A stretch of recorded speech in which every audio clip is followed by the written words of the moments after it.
আসসালামু আলাইকুম। আমি আজকে তৈরি করে দেখাবো মজাদার স্ন্যাক্স রেসিপি বেসন দিয়ে। আশা করছি সবার ভালো লাগবে। এই হেলদি উপায়ে স্ন্যাক্স রেসিপি খেতেও অনেক মজার। চাইলে আপনারা বাসায় ট্রাই করতে পারেন। 1 কাপ বেসন নিয়েছি।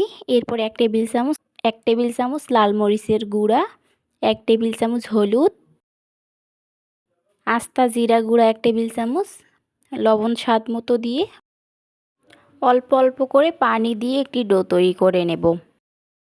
ভালোভাবে মিশিয়ে একটি ডো তৈরি করে নিতে হবে। ডোগুলো তৈরি হয়ে গেলে ধনিয়া পাতা কুচি দিয়ে দিয়েছি 1 কাপ।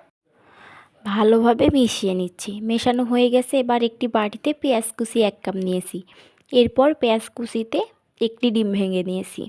এরপর দিয়ে দিব 2 টেবিল চামচ ধনিয়া পাতা কুচি, 2 টেবিল চামচ কাঁচামরিচ কুচি, লবণ স্বাদ মতো দিয়ে ভালোভাবে মিশিয়ে নিচ্ছি। সবগুলো উপকরণ মিশিয়ে নেওয়া হয়ে গেছে। এবার চুলায় একটি প্যান বসিয়ে পরিমাণ মতো তেল দিয়ে ডিমের মিশ্রণগুলো দিয়ে দিচ্ছি।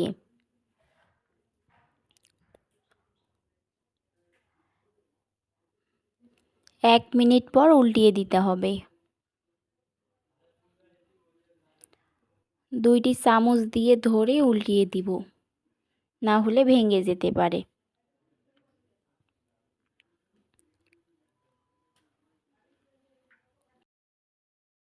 ডিমটি ভেজে নেওয়া হয়ে গেছে। পিস পিস করে কেটে নিচ্ছি।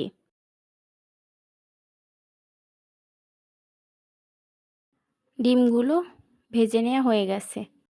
এবার চুলায় একটি ফ্রাই প্যান বসিয়ে তেল হালকা গরম হলে মিশ্রণগুলোতে ডিমের পিসটি ডুবিয়ে গরম তেলে ভেজে নেব। সবগুলো একইভাবে মিশ্রণে ডুবিয়ে এরকম করে ভেজে নিতে হবে। চুলা মিডিয়াম লো হিটে রেখে আমি এই নাস্তা রেসিপিগুলো ভেজে নেব।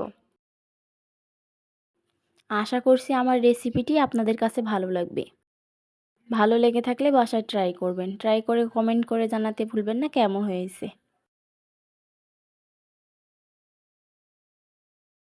সুন্দর একটি কালার চলে আসলে তেল ঝরিয়ে নিতে হবে।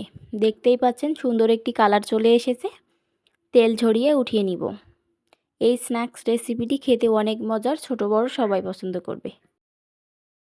হয়ে গেছে এই হেলদি উপায়ে স্ন্যাক্স রেসিপি।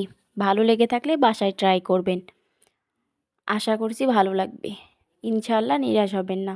ধন্যবাদ জানিয়ে এখানেই বিদায় নিব। সবাই ভালো থাকবেন। আল্লাহ হাফেজ।